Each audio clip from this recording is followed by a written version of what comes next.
If you feel like your money is stuck in a rut and you want to start 2026 with a financial reset, then our next guest believes they can help. Scott Yamamura is a financial coach, author, and speaker, and has a simple yet effective plan to help everyday earners understand their money and the power of investment. Good morning, Hey, Scott. Good morning, guys. How are you? Great. Good to be here. Thank you. Great to have you. So you call yourself an imposter to the world of finance. What exactly does that mean?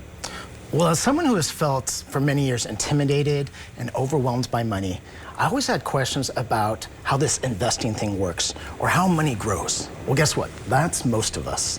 So I set out and I discovered a simple way to understand money. And I became a financial coach in order to spread the message.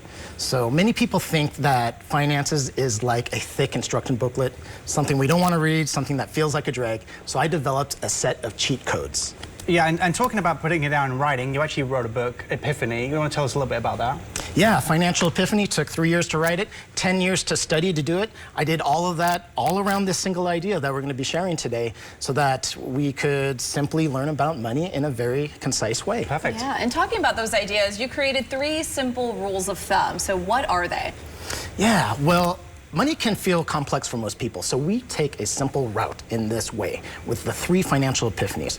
So the most common way of investing might be for a retirement account, say a 401k plan or an individual retirement account. And if that's earning a common rate of return, we can build these 3 epiphanies upon that. So the first financial epiphany has to do with if we invest about $1,000, 10 years later, what's happening? It's doubled to 2,000. Money doubles every 10 years. Very simple. That's the building block. But who works 10 years? Most of us work about 40 years. So money's doubling 4 times. $1,000 in, doubles to 2,000, doubles to 4,000, doubles to 8,000, and finally to 16,000.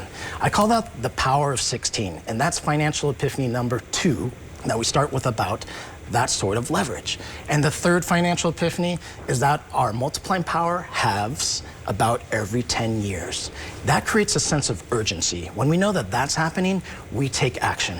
That's a simple framework. Those are the 3 financial epiphanies so we can feel confident with our money. Yeah. It sounds simple, and obviously, you know, stepping out those easy steps and putting them in place. But how would you say your 3 rules differ to the traditional financial advice people get from other advisors? One way I like to look at it is there's a great myth that we can wait until later, that we can think about money and when we make more money, get a raise, get promoted, and older and wiser, that's when we're going to think about money. But actually, we need to flip our thinking around. It's actually when we're younger and when we start our careers that we have the greatest leverage with money. So what we need to do is quantify that. That's what we just did by slapping a few numbers on it. Now we've made it really simple, and in just a few minutes, we have a tool we can use for the rest of our life. It's all about simplification. Yeah, definitely. I mean, so many people tend to feel really overwhelmed when it comes to money. So with your epiphanies, how can you put that into practice for everyone? Right.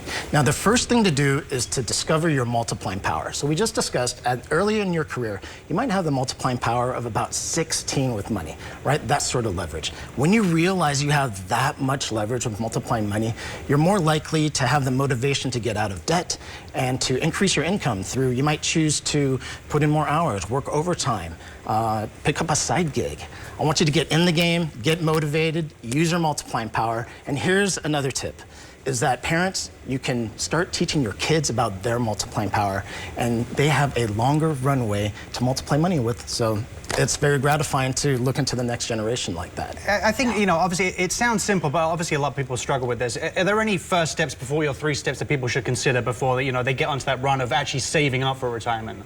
Yeah, so once again, realizing our multiplying power is very big. And then the other thing to look into is what is the easiest way to invest? So if you do have a company 401k plan, you want to talk to your HR, human resources group to get that started. And if you don't and you're working on your own, start an individual retirement account at a discount brokerage firm. Always be saving. Well, Scott, thank you so much for joining us this morning. Good to be here. Thank you. Get your finances on track and learn more about how you can get your money to work for you by visiting financialepiphany.com.